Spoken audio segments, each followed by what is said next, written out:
Et pour cette première sur le banc sedanais, Alexandre, eh bien José Pasqualetti nous fait une révolution de velours avec finalement très peu de changements sur la pelouse, mais peut-être plus dans l'état d'esprit.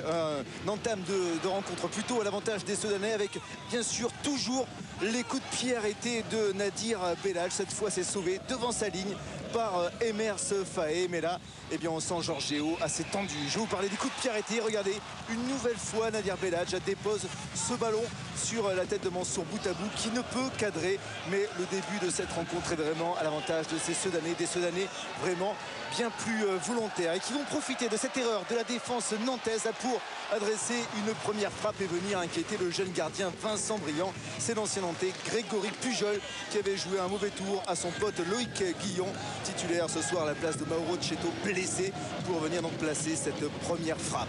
On l'a dit, des Sedanais qui jusqu'au bout veulent se battre et qui veulent prouver à leur coach qu'ils ont les qualités pour aller chercher, et bien sûr on retrouve toujours ce Grégory Pujol inévitable qui vient une nouvelle fois se heurter à Vincent Briand, ce tout jeune gardien. Seulement 6 matchs en Ligue 1 et pourtant eh bien Sedan va laisser des largesses à la dernière minute de cette première période à Julio Hernan Rossi qui décale Dimitri Payet pour l'ouverture du score.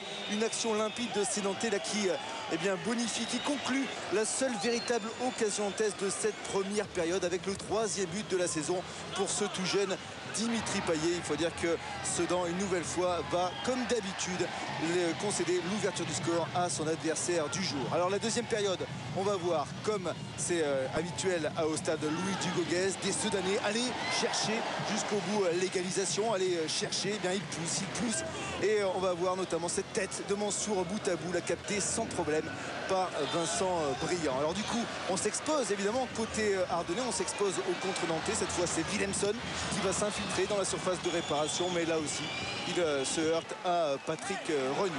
Pourtant José Pasqualetti pour cette première sur le banc sent bien que le match peut basculer d'un camp comme dans l'autre. Il va prendre des risques en faisant rentrer 3 attaquants frais, en l'occurrence Job, Maurice Belay et également Marin, et pourtant eh bien c'est Grégory Pujol resté sur la pelouse qui va là égaliser sur ce centre de Johan Lachor, l'ancien Canari. Grégory Pujol là, qui vient battre Vincent Briand pour égaliser une nouvelle fois en inscrivant son 3e but de la saison. C'est Sedanais décidément plein de ressources au stade Louis Dugauguez. Un partout et encore 25 minutes à jouer. Tout est possible car ces Sedanais jusqu'au bout vont aller chercher ce 2e but, synonyme de victoire à l'image de Boutabou là qui voit cette tête croisée fuir le cadre nantais. Ils n'y arriveront pas. Sedan ne marquera pas, on en reste là, un but partout. C'est le 5e match nul en 7 rencontres pour les Sedanais. C'est donc Nantes qui profite de ce bon point après la victoire à Monaco. C'est le 2e point seulement pris à l'extérieur cette saison.